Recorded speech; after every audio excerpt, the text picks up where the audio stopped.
Por la señal de la Santa Cruz de nuestros enemigos, líbranos, Señor Dios nuestro.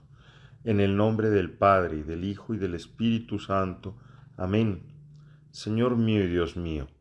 creo firmemente que estás aquí, que me ves y que me oyes. Te adoro con profunda reverencia. Te pido perdón de mis pecados y gracia para hacer con fruto este rato de oración. Madre mía Inmaculada, San José mi Padre y Señor, Ángel de mi guarda, intercedan por mí. Una de las cosas que frecuentemente oímos decir al Papa Francisco es su advertencia contra la mundaneidad, un término bastante, o también se dice mundanidad, un término bastante clásico y que puede ser malentendido. En algunas ocasiones se entendió como que el cristiano tenía para vivir santamente, para salvarse, que prácticamente despreciar el mundo. Y una persona que vivía plenamente su secularidad, su condición secular, su estar en el mundo, pues fácilmente podía ser descalificada como mundana. Sin embargo, el día de hoy escuchamos a Santiago, en la primera lectura que se proclama en la liturgia eucarística, que nos habla precisamente de esa enemistad que existe entre Dios y el mundo y la necesidad de que nosotros optemos decididamente por ser amigos de Dios y vivir de acuerdo a esa sabiduría que viene de lo alto, a actuar con criterios sobrenaturales como el domingo considerábamos y a no ser mundanos, a no dejarnos arrastrar por las pasiones, dice el texto, desordenadas, por las pasiones que malas, dice concretamente Santiago. Entonces, ¿qué? ¿Amamos al mundo o somos enemigos del mundo? Para salir de esta disyuntiva o de esta dicotomía, tendremos que entender que mundo es una palabra que en la Sagrada Escritura tiene diferentes significados. Mundo no solamente es el ámbito o el ambiente en el que nosotros estamos, esta situación terrena en la cual nosotros nos movemos. Mundo también se refiere en las Sagradas Escrituras, en San Juan, y así es el sentido en el que lo está usando Santiago hoy, a todo aquello que se opone a, a la salvación, que se opone al orden de la redención, al orden de la gracia. Es una vida que está como demasiado apegada a los criterios del aquí y ahora, es decir, de las cosas que se ven, a la búsqueda de un placer inmediato, a la satisfacción también inmediata de las pulsiones que el ser humano tiene y que sabemos que por causa del pecado original se encuentran desordenadas. Y eso es a lo que se le llama pasiones desordenadas o, en este caso, Santiago se ha referido como pasiones malas y pone de ejemplo la ambición desordenada y pone de ejemplo también la envidia que lleva a situaciones muy dramáticas porque él dice que eso es la causa, por ejemplo, de los asesinatos, porque se desea algo que no se puede alcanzar y se termina asesinando, ¿no? Y no le falta razón. A la raíz de muchos de los crímenes que conocemos, de asaltos, situaciones así, pues está el querer arrebatar lo que no podemos, lo que nos parece que con nuestro trabajo honesto y dedicado y arduo no seremos capaces de conseguir, entonces pretendemos arrebatarlo sin tener en cuenta pues que tengamos que cargarnos con alguna vida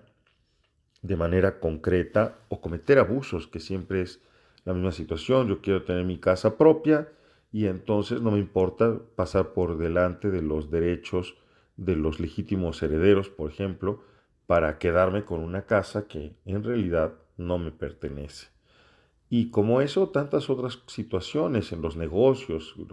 empresarios que no les importa ahogar a los pequeños negocios o hacer una competencia desleal o sobornar para ir por delante, etcétera. Y también nos habla el mismo Santiago de cómo esta envidia, estas pasiones desordenadas pueden llegar a ser la causa o son la causa finalmente de las guerras.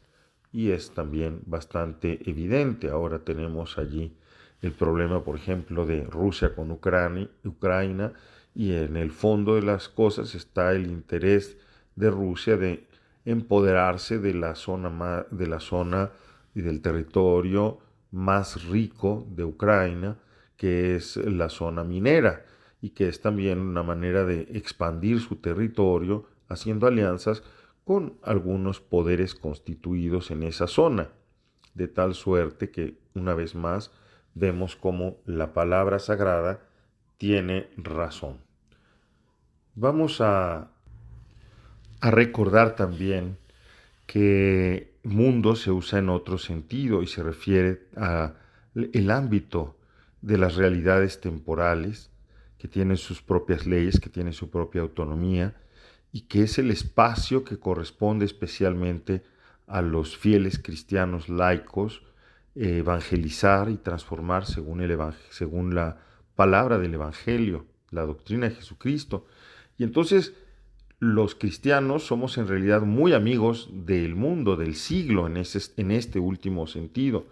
teniendo claro que nosotros, para poder evangelizar el mundo, respetando sus reglas, la autonomía que Dios ha querido para las realidades temporales, respetando esas reglas que Dios puso también en esas realidades temporales y que nosotros tenemos que saber leer a la luz del Evangelio, que eso que acabo de decir, que el criterio para movernos, para vivir en el mundo evangélicamente es ese, el Evangelio de Jesucristo.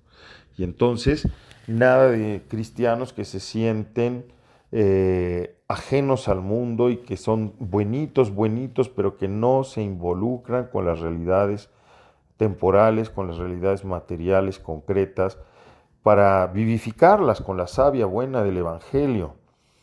Entonces, ¿qué? Al final, nosotros descubrimos que si bien por una parte debemos evitar ser mundanos, es decir, no mirar a Jesucristo, no vivir según la doctrina de Jesucristo, y vivir sin criterios sobrenaturales, sin buscar las cosas de arriba donde está Cristo, que reina sobre todo, ni tampoco ser gente que se evade con el pretexto de ser espirituales de su compromiso concreto, material, de transformar la realidad según el Evangelio.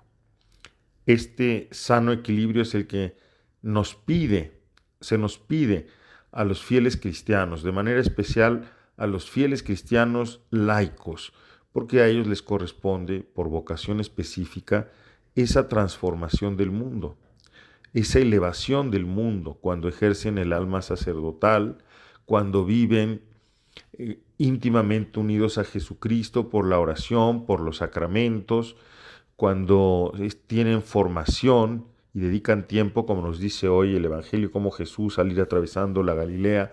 no quería que ser visto por las personas porque él iba instruyendo a sus discípulos y quería permanecer con ellos íntimamente, educándoles, dedicándoles tiempo, pero eso no hubiera sido posible si los discípulos no hubieran querido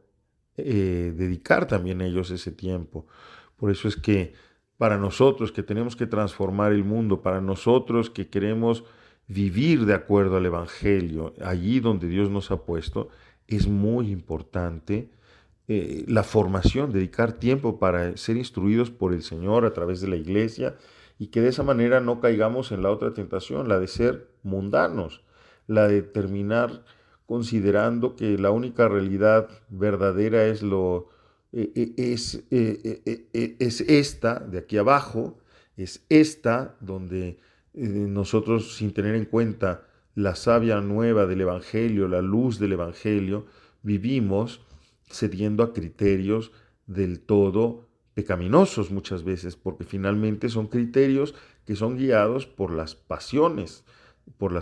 malas, por las pasiones desordenadas que nos enemistan con el Señor, porque hacen vana su redención. Santa María, ayúdanos. Como siempre, acudimos a ti para que nos des, para que intercedas por nosotros y nosotros sepamos vivir y dejarnos guiar por el Espíritu Santo de manera que podamos transformar la realidad temporal de acuerdo al Evangelio. Así sea. Te doy gracias, Dios mío, por los buenos propósitos, afectos e inspiraciones que me has comunicado en esta meditación. Te pido ayuda para ponerlos por obra. Madre mía Inmaculada, San José mi Padre y Señor Ángel de mi guarda, intercedan por mí.